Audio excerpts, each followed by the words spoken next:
Assalamualaikum warahmatullahi wabarakatuh. Saya akan menjelaskan sharing bagaimana kita membuat MUK. Saya akan memberikan contoh di sini, yaitu saya akan menggunakan skema sertifikasi okupasi konten kreator junior. Ini saya sudah membuka skema sertifikasi okupasinya. Paket kompetensinya ada 5, yaitu nomor 1 melakukan riset kreatif multimedia, nomor 2 menyusun kreatif brief, yang ketiga membuat aset visual berdasarkan langkah-langkah yang ditetapkan, nomor 4 membuat aset audio berdasarkan langkah-langkah kerja yang telah ditetapkan. Yang kelima, mengintegrasikan seluruh komponen multimedia, audio dan visual. Sebelum membuat ada 5 unit ini kompetensi, maka kita harus membuat sebuah sebuah peta pengelompokan pekerjaan. Ini saya sudah membuat peta pengelompokan pekerjaan, yang mana di sini nomor 1 skema kode unit ini kita ambilkan ada 5 ini tadi, 1 2 3 4 5 ini Ini tadi kita ambilkan dari sini. Bapak Ibu sudah tidak asing lagi itu. Yang berikutnya adalah menuliskan judul unit kompetensinya, yaitu ada 1, 2, 3, 4, dan 5. Ini kita ambilkan sama dari sini. Judul ini Bapak Ibu sudah tidak asing lagi. Berikutnya adalah ini kita membuat pengelompokan pekerjaan, yaitu kelompok kerja. Ini silahkan Bapak Ibu bisa menganalisa sendiri pada keahlian masing-masing. Yang ini saya dari DKV akan lebih paham. Mungkin teman-teman DKV yang lainnya juga belum tentu menyusunnya seperti saya gitu. Ada yang mungkin ini melakukan riset ini tersendiri, melakukan penyusunan kreatif brief ini sendiri. Tapi kalau menurut saya ini adalah ada 2 unit kompetensi ini 1, 2 ini melakukan riset dan menyusun kreatif brief ini. Saya pikir saya kelompokkan sebagai pra-produksi, yaitu kelompok pekerjaan 1 di sini. Jadi di sini saya tuliskan kelompok pekerjaan 1.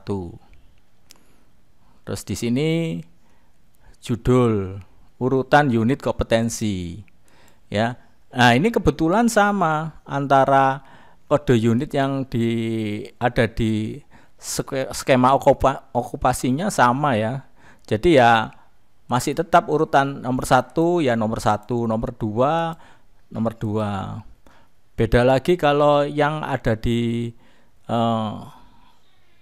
fotografi junior Saya sudah membuat juga fotografi junior. Itu mungkin nomor sekian saya taruh di nomor 1 nomor sekian saya jadi seperti itu. Terserah urutannya Bapak Ibu sendiri yang dengan keahlian masing-masing bisa menganalisa seperti itu.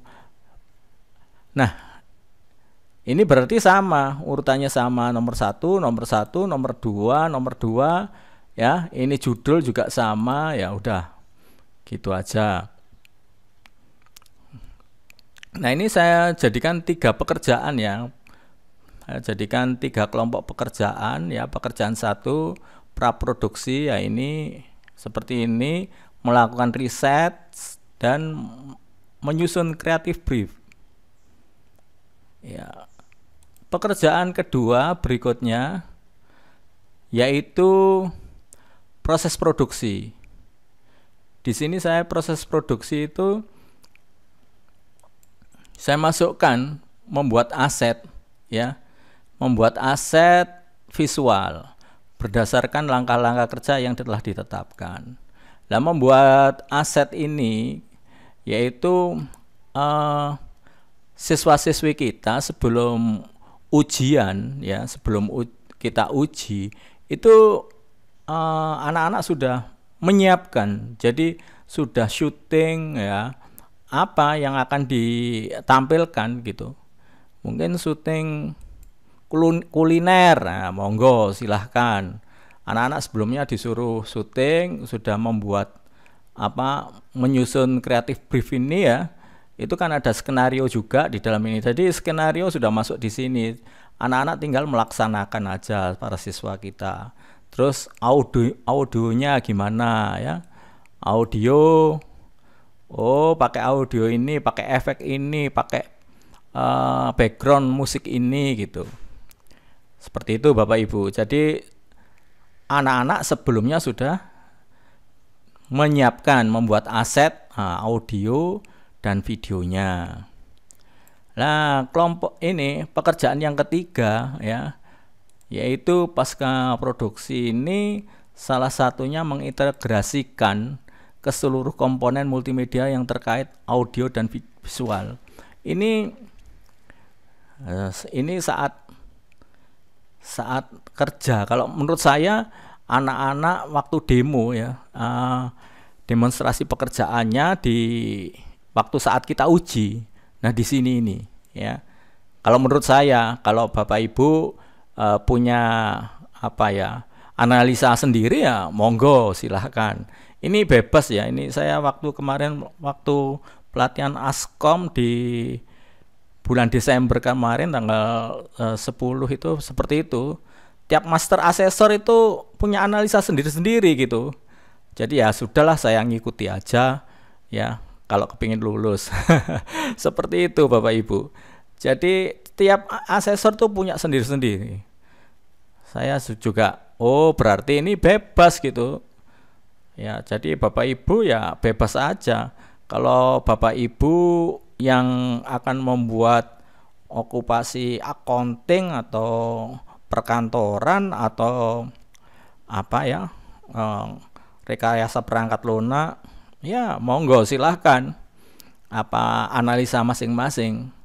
Jadi ini unit kompetensi itu monggo dianalisa.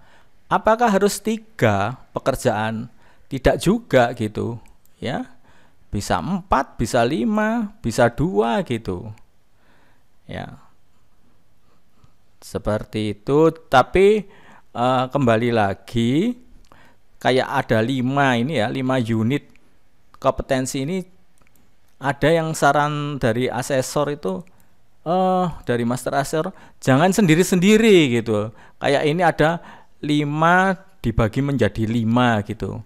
Itu katanya nanti nggak tahu, saya akan menyusahkan Bapak Ibu gitu.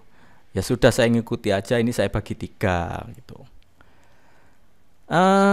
Berikutnya di sini ada ya bukti langsung ya. Ada di sini kolom bukti langsung ya. Ini menguji keterampilan siswa-siswi kita. Jadi mereka bisa ya melakukan skenario TDP ya. Dan di sini ada PMO. Nah, di sini jenis bukti langsung itu dibagi menjadi ini observasi langsung sama instruksi terstruktur. Nah, di sini ada skenario TDP, ya. Skenario TDP itu tugas praktek demonstrasi. Ya, ini biasanya yang kita gunakan atau kita laksanakan pada saat-saat anak-anak uji LSP, ya, uji di dalam saat kita uji di sekolah gitu. Ya, lalu PMO, sekali lagi kalau ini demonstrasi, ya, dia mengerjakan. Kalau ini PMO, yaitu bisa nanti kita menggunakan pertanyaan pendukung observasi. Jadi PMO itu singkatan pertanyaan mendukung observasi, ya. Nah, di sini. Nah, ini kalau kita kita congkreng seperti ini kita lakukan. Tapi seandainya anak-anak ini, para siswa ini tidak kita uji dengan skenario TDP ini atau demonstrasi langsung, ya kita hapus saja ini, kita nggak usah congkreng gitu aja, ya. Nah, ini monggo terserah Bapak Ibu mau diberi atau enggak, silahkan, atau ditanya-tanya aja, Kak, gimana kamu melakukan risetnya, bagaimana kamu menyusun kreatif briefnya gitu. Ini di sini, ya. Selanjutnya adalah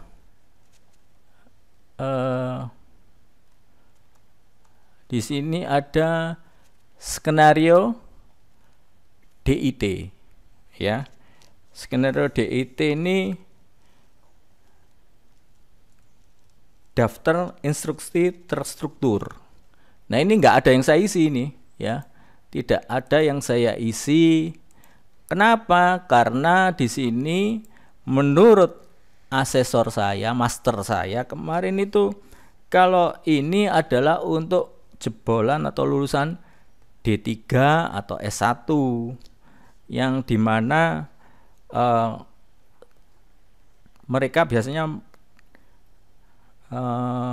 posisi mandor, supervisor, manajer itu di sini. Orang-orang yang sudah punya pengalaman gitu. Biasanya digunakan untuk sertifikasi level 4 atau yang belum pengalaman tapi dia mempunyai keahlian yang minta untuk disertifikasi gitu. Jadi sekali lagi di sini untuk tingkat SMK tidak, ya, tidak diisi, tidak dicongkreng.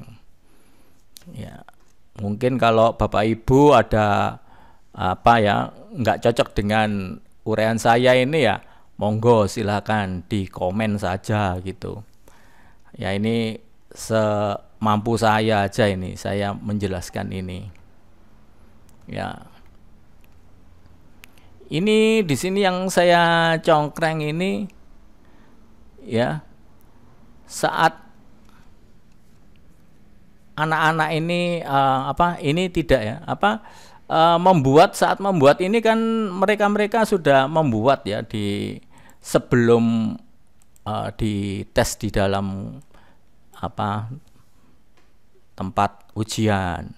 Ini saya hapus saja. Nah, karena waktunya nggak mencukupi kalau ini semua ini kita demokan, suruh mendemokan. Mungkin ya diberi pertanyaan itu tadi, gimana kamu cara syutingnya, gimana angle-nya, gimana lightingnya, gimana, kontennya apa, sudah sesuai itu yang kamu rekam. Nah, itu bisa diberi pertanyaan di sini gitu. Ya. Lalu yang diujikan, kalau menurut saya ini, kalau menurut Bapak Ibu, ya monggo silakan analisa sendiri-sendiri, ya. Kalau menurut saya yang akan saya ujikan saat aset-aset ini, aset audio dan aset videonya sudah ngumpul, kita beri waktu, ya, berapa menit, 2 jam atau 2,5 jam. Silahkan kalian menyusun lah, kayak kalau saya itu mengintegrasikan, menyusun seluruh komponen yang ada di komponen-komponen multimedia terkait, yaitu audio dan videonya. Ya silakan mereka mungkin mengedit atau membuat narasi atau apapun, membuat title text ya, dan macam-macam di sini gitu. Terserah dengan tujuan yang sudah dibuat, skenario yang ada di waktu saat menyusun kreatif brief. Kalau menurut saya seperti itu. Monggo kalau Bapak Ibu. Sama di sana kita tanya, loh ini kamu kok membuatnya seperti ini gimana gitu. Ini di sini bisa diberi pertanyaan pendukung, yaitu PMO tadi. Ya, kita mendukung observasi yang ada di sini gitu. Begitu Bapak Ibu penjelasan saya. Jadi yang saya congkreng ya ini aja. Ya ini ditanya-tanya waktu dia riset sama menyusun kreatif briefnya, lalu kita tanya-tanya. Nah ini kalau waktunya mepet ya udah disuruh bikin dulu, dia nggak apa-apa gitu. Nah itu tadi untuk mendukung ya kita tanya-tanya, dia dibuatkan atau membuat sendiri atau gimana ya.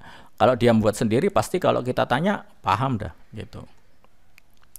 Selanjutnya di sini ada yaitu aspek kritis ya. Aspek kritis ini, ini kata-kata ini saya ambil ya menurut instruktur master kemarin ya, itu diambil dari dari SKKNI ya. Ini saya ngambil dari SKKNI ya, seperti ini. Jadi di sini sama ya, kode unitnya ya, judul unitnya sama. Nah contohnya ini kode unit ini adalah melakukan riset kreatif multimedia. Nah seperti ini kan di sini ya, melakukan riset kreatif multimedia. Saya dapat kata-kata ini, analisa data yang keliru akan menimbulkan kesimpulan dan rekomendasi data yang salah. Ini saya tarik ke bawah lagi ya, ini yang keliru atau yang salah. Nah ini, nah yang keliru juga ini seperti ini saya ambil dari sini ya, ini ya kode unit ini kita tarik ke bawah, kita akan mendapatkan sekali lagi di SKKNI ya Bapak Ibu ya. Ya ini saya taruh ke bawah, saya tarik bukan, ini aspek kritis ya.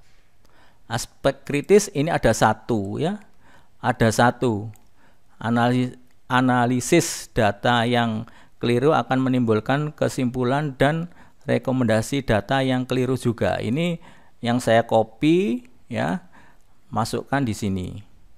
Nah seperti sama juga ini creative brief ya, ini ada kata-kata seperti ini ya, sama saya ambil dari bawahnya, yaitu ini menyusun creative brief ya, sama kita ambil dari di sini bawah sendiri, biasanya bawah sendiri ya. Nah aspek kritis ya, saya ambil ini ya, creative brief ya, disusun. Nah ini saya kopikan ke sini. Nah oke, yang ini karena di sini ini ada dua, maka saya masukkan juga aspek kritis gagal ini ya, gagal mengkomunikasikan ya.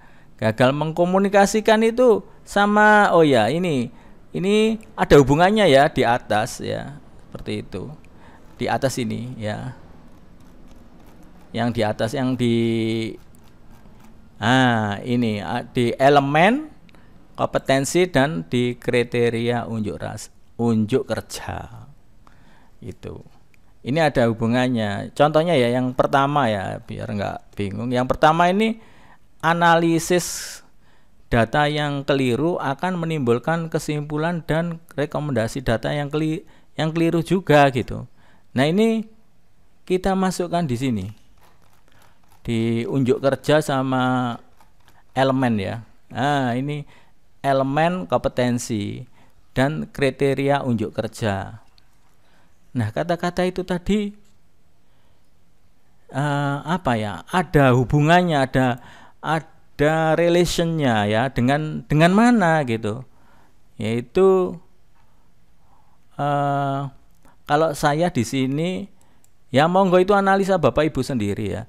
Kalau saya di sini E1 ya. Ya, ini E1 ini, oh maaf ini salah ini. Bukan 5.1 ya. Ini kita lihat di sini ya. Ngelihatnya ini kode ini dari sini. Ya, dari sini. E1 itu di sini ya.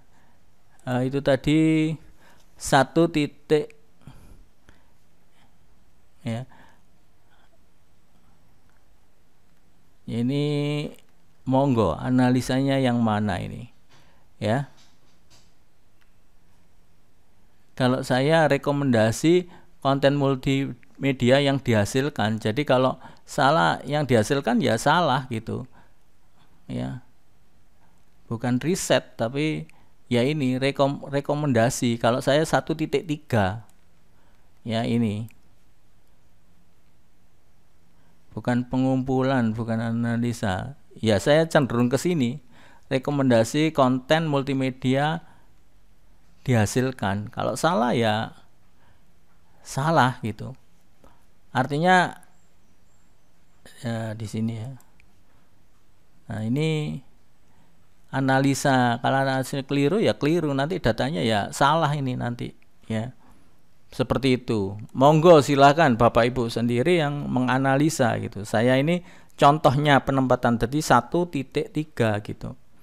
Jadi E1 KUK 1.3. E1 ini adalah dari sini. E1 itu ini elemen 1. Nah, KUK 1.3 ya. KUK-nya ini kriteria unjuk kerjanya 1.3 itu. Itu saja ya. Jadi ini adalah caranya. Tadi yang lainnya pun ya sama Bapak Ibu ya, sama cara apa ya? Cara penulisan ini sama ya. Itu seperti itu Bapak Ibu. Ini masih keliru ini, bukan 5.1, bukan. Yang benar ini 1, 2. Nah, Bapak Ibu nanti bisa menganalisa sendiri ya. Seperti ini E2 KUK 2.1 ya. Tentang penyusunan kreatif brief ini ya. E2 itu elemen 2, KUK-nya 2.1 ya. Ya udah paham insya Allah Bapak Ibu. Berikutnya adalah di sini ada DPT ya. Ada jenis bukti tambahan ya. Di sini ada jenis bukti tambahan. Ini tentang pengetahuan ini, Bu. Jadi Bapak Ibu ini tentang apa aspek pengetahuan. Jadi nah, DPT ini adalah daftar pertanyaan tulis. Bapak Ibu bisa membuat soal tertulis ya. Lebih kurangnya kayak gitu ya. Kalau DPL maka Bapak Ibu bisa membuat nanti, kalau ini dicongkreng Bapak Ibu harus membuat daftar pertanyaan tertulis. Kalau ini yang dicongkreng DPL maka daftar pertanyaan lisan ya. Bapak Ibu bisa menanyakan secara lisan di sini. Harus dibikin gitu di apa MUK-nya. Nah, sedangkan PW sama VPK ini adalah PW itu pertanyaan wawancara ya, pertanyaan wawancara, dan VPK ini adalah verifikasi pihak ketiga.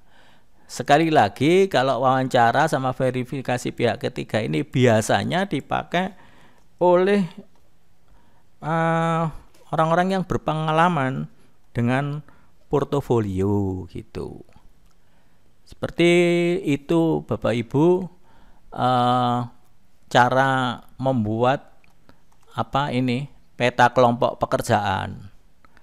Nah, di sini masih ada portofolionya apa gitu. Kalau dia ada portofolio ya kita tuliskan di sini.